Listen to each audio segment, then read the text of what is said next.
പൂനെയിൽ മദ്യപിച്ച് 17-കാരൻ അപകടമുണ്ടാക്കിയതിന് പിന്നാലെ അനധികൃത ബാറുകൾക്കും ഹോട്ടലുകൾക്കുമെതിരെ മുംബൈ കോർപ്പറേഷൻ്റെ നടപടി തുടരുകയാണ്. 54ഓളം അനധികൃത ഹോട്ടലുകളാണ് ഇതുവരെ പൊളിച്ചു കളഞ്ഞത്. 3 പബ്ബുകളും പൊളിച്ചു.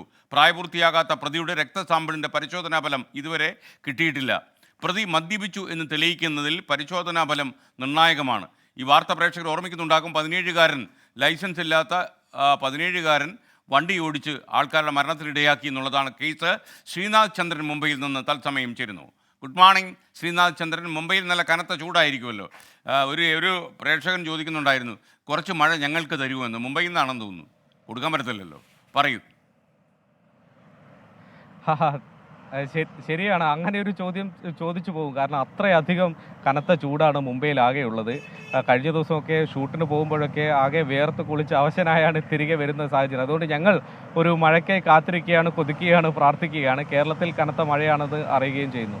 ഏതായാലും ഈ വാർത്തയിലേക്ക് വന്നാൽ, പൂനെയിൽ 17-കാരൻ അച്ഛൻ്റെ വലിയ ആഡംബര കാറ്, ഏതാണ്ട് 2 കോടി 3 കോടി രൂപ വിലയുള്ള കാറാണ്, പോർഷെ കാറാണ്. ആ കാർ ഉപയോഗിച്ച് പോകുന്നു. രാത്രി മദ്യപിക്കാൻ പോയതാണ്, പാർട്ടിക്ക് പോയതാണ്, 12ാം തരത്തിലെ ഫലം വന്നത് ആഘോഷിക്കാൻ പോയതാണ്.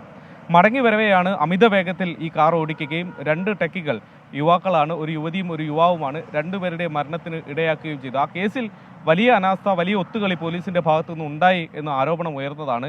ഈ പ്രതിയുടെ വൈദ്യ പരിശോധന കൃത്യസമയത്ത് നടത്തുന്നതിൽ പോലീസിന് വീഴ്ച വന്നു.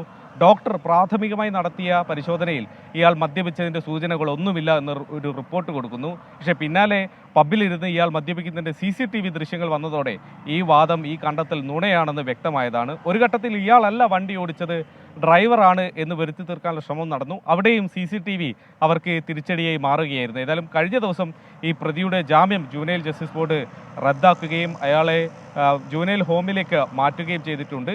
15 ദിവസത്തേക്കാണ് ഈ നടപടി.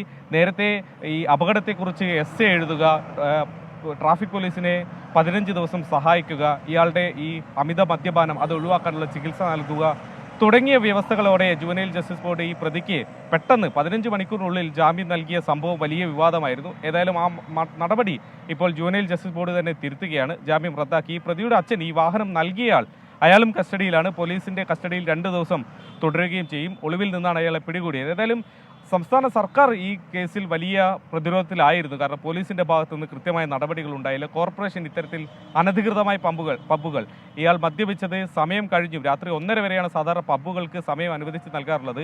ആ സമയം കഴിഞ്ഞും പ്രവർത്തിച്ച പബ്ബാണ്, പ്രായപൂർത്തിയാകാത്ത ആളുകൾക്ക് മദ്യം നൽകിയതാണ്. അങ്ങനെ കോർപ്പറേഷന്റെ ഭാഗത്തു നിന്നും ഇത്തരം പബ്ബുകൾക്കെതിരെ നടപടി എന്തുകൊണ്ട് ഉണ്ടായില്ല എന്ന ചോദ്യം അടക്കം ഉയർന്നു. അങ്ങനെ പലതരത്തിൽ സംസ്ഥാന സർക്കാരും കോർപ്പറേഷനും ഒക്കെ പ്രതിരോധത്തിലായ ഘട്ടത്തിലാണ് ഇന്നലെ ഈ അനധികൃത പബ്ബുകൾ പൊളിച്ചു നീക്കുന്ന നടപടികളിലേക്ക് കടന്നത്.